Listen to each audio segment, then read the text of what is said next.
மாண்புமிகு மதுவிலக்குத்துறை அமைச்சர் அவர்கள் உட்காருங்க. மாண்புமிகு பேரவைத் தலைவர் அவர்களே, மாண்புமிகு எதிர்க்கட்சி தலைவர் சொன்னாரு இந்த மாதிரி 15 காவலர்களுக்கு சிறப்பு விருது கொடுத்தோன்னு. இது ஒன்றும் புதிய நடைமுறை கிடையாது. வருடா வருடம் புரட்சி தலைவி அம்மா காலத்திலிருந்து இது கொடுத்துட்டு தான் வராங்க. அதனால போதை தடுப்புக்கு எந்த ஒரு நடவடிக்கையும் எடுக்கல. எதை வச்சு சொல்றேன்னா, அந்த கஞ்சா உட்பட பல பொருட்களை பறிமுதல் பண்ணாங்க. நாங்க இந்த 100 நாட்கள் அதை விட அதிகமா நம்ம தமிழக வெற்றி கழகம் ஆட்சி பறிமுதல் பண்ணியிருக்கு. அதுக்கான டேட்டாவை மானிய கோரிக்கையில நிச்சயம் நாங்க சொல்லுவோம். மாண்புமிகு எதிர்க்கட்சி தலைவர் முடிச்சிடலாம்.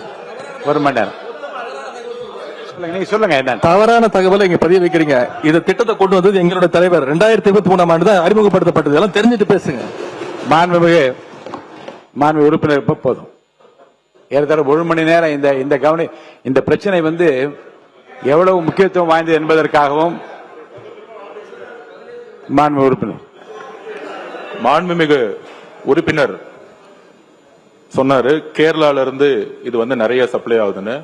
இதுக்கான நடவடிக்கை தான் கேரளால இருந்து ஹோம் மினிஸ்டர் இங்க திரு ரமேஷ் சென்னிதால் அவர்களும் சரி, எங்களுடைய முதலமைச்சரும் சரி, இதற்கான அனைத்து திட்டங்களும் நடந்துகிட்டு இருக்குங்கிறத நான் இந்த இடத்துல பதிவு பண்றேன். கேரளாவுடைய ஹோம் மினிஸ்டரும் தமிழ்நாடுடைய ஹோம் மினிஸ்டரும் சேர்ந்து கூடிய விரைவில் கடுமையான சட்ட நடவடிக்கைகள் மூலம் கேரளால இருந்து தமிழ்நாட்டுக்கு வரக்கூடிய அனைத்து டக்ஸ் உடைய வழிகளையும் மூடுவதற்கான அனைத்து பணிகளும் ஸ்டார்ட் ஆயிருச்சுங்கிறத நாங்க பதிவு பண்றோம். சிறப்பு கவன ஈர்ப்பு தீர்மானம். தேனி மாவட்டம் ஆண்டிப்பட்டி தொகுதி தும்மக்குண்டு மேகமலை பகுதிகளில் விவசாயம் செய்யும் விவசாயிகள் குறித்து எதிர்க்கட்சியில் இருக்கிற அனைவரும் எழுப்பிய கேள்விக்கு அரசின் சார்பாக உரிய விளக்கங்கள் இல்லை. என அதை கண்டித்து நாங்கள் வெளிநடப்பு செய்கிறோம்.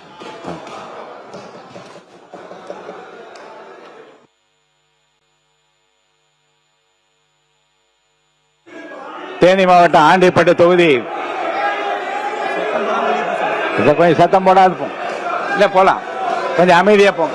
அனுப்பிக்க போட்டோம் கொஞ்சம் அமைதி.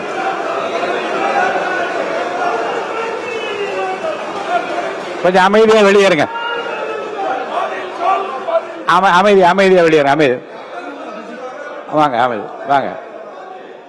மாண்புமிகு முன்னாள் முதலமைச்சர் எடப்பாடி கே பழனிசாமி அவர்கள்.